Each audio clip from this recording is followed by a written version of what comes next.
Bienvenue dans cette nouvelle édition de l'Africa Tonight. Voici les titres de l'actualité. Le MPP gère mal le Burkina Faso. C'est ce qu'a déclaré Zéphirin Diabré lors d'un meeting de l'opposition burkinabé ce 29 avril. Une opposition qui vient d'ailleurs de lancer une plateforme commune de revendication.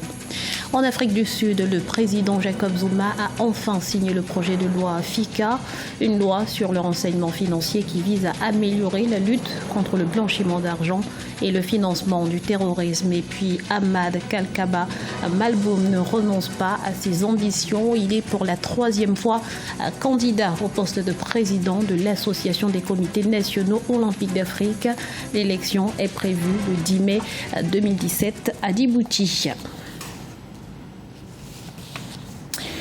La maison du peuple de Ouagadougou était pleine à craquer ce samedi 29 avril. Plus de 3000 militants de l'opposition burkinabé s'y sont rassemblés à l'appel de Zéphirin Diabré pour dénoncer l'incapacité du MPP, le parti au pouvoir, à régler les problèmes du Burkina Faso. Le meeting s'est soldé par le lancement d'une plateforme commune de revendication et le chef de file de l'opposition en a profité pour saluer l'engagement politique des jeunes et des femmes burkinabés. Écoutons-le.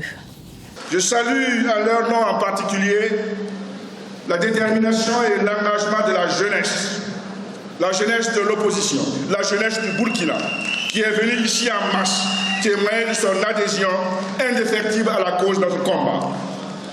Je salue avec respect et admiration toutes les femmes venues ici pour honorer cette rencontre. Les Amazones de l'opposition.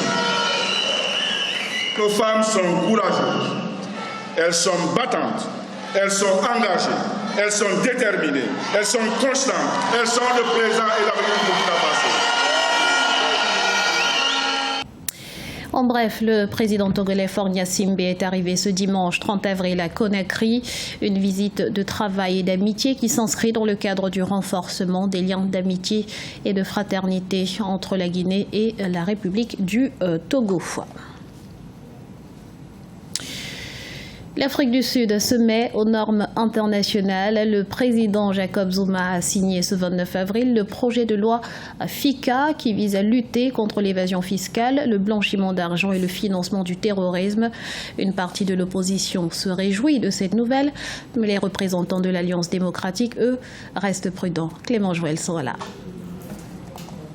Le président sud-africain Jacob Zuma a enfin entériné le projet de loi FICA, Financial Intelligence Centre Amendment, censé améliorer la lutte contre les crimes financiers dans le pays. La loi FICA a pour objectif d'accentuer la répression contre le blanchiment d'argent et le financement du terrorisme par le renseignement financier. Les juristes sud-africains qualifient la signature de ce projet de loi d'avancée pour la constitution du pays. Avec la loi FICA, l'Afrique du Sud se conforme aux standards internationaux en la matière.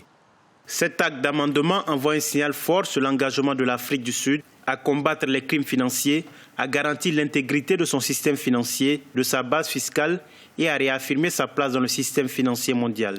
Il prouve par ailleurs l'appartenance de l'Afrique du Sud et son engagement dans le groupement international d'action financière.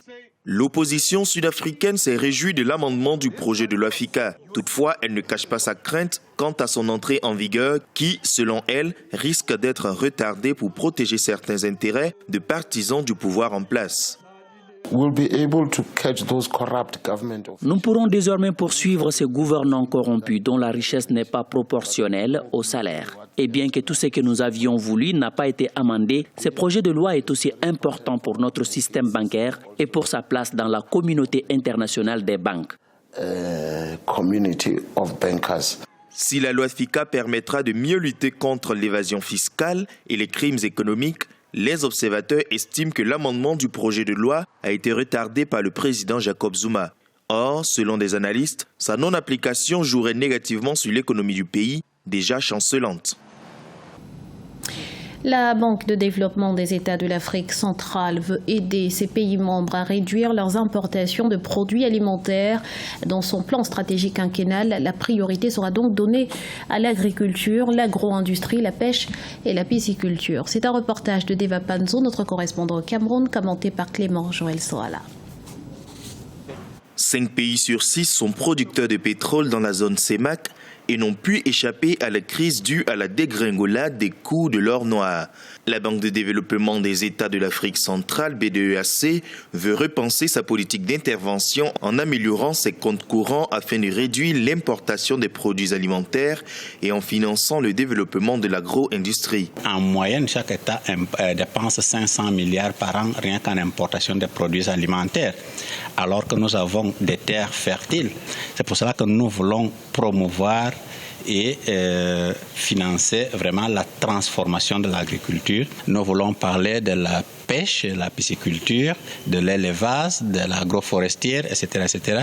Ce sont des secteurs aussi qui sont à une intensité de main-d'œuvre.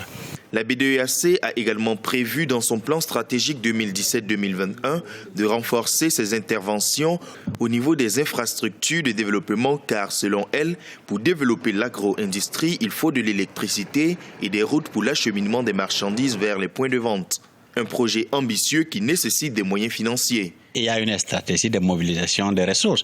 Nous croyons que les premières ressources que nous devons avoir, ce sont les ressources humaines. Et je crois que la banque a des valeurs, a des personnels qualifiés et on va encore les former davantage.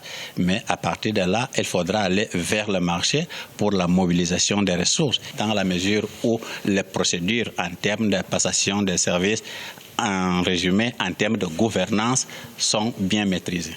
La Banque de développement de l'Afrique centrale va ainsi axer son action vers la promotion d'une réelle diversification économique. Dans sa politique de réduction des importations des produits alimentaires, elle espère que l'Afrique centrale pourra multiplier sa production et en exporter une partie.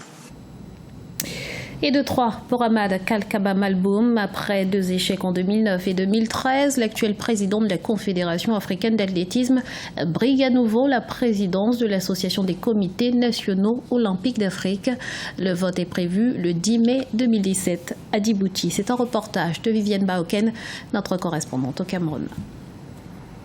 Le 10 mai 2017 à Djibouti, le Camerounais Kalkaba Malboum envisage de prendre les rênes de l'Association des comités nationaux olympiques d'Afrique.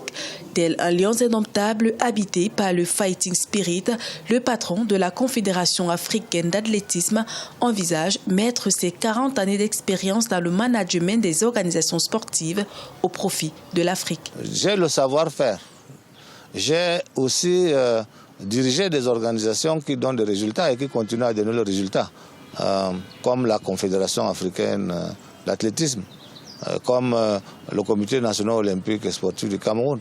Je pense qu'après avoir vécu tout ça, ça constitue de réels atouts pour dire que l'Afrique peut compter sur mon expérience pour pouvoir faire le développement de notre mouvement. À travers son programme, Kalkaba Malboum souhaite apporter une nouvelle dynamique dans la gestion du mouvement olympique africain. Sa vision, elle est basée sur 5 piliers.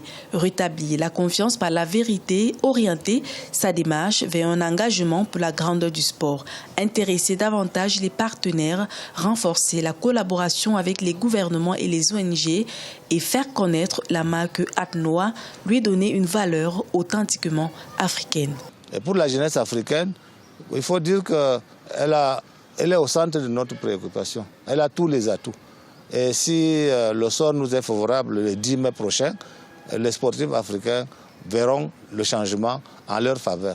Créé en 1981, l'ACNOA a pour objectif de promouvoir la coopération entre les comités nationaux olympiques et de les encourager à diffuser l'éthique olympique sur le continent africain.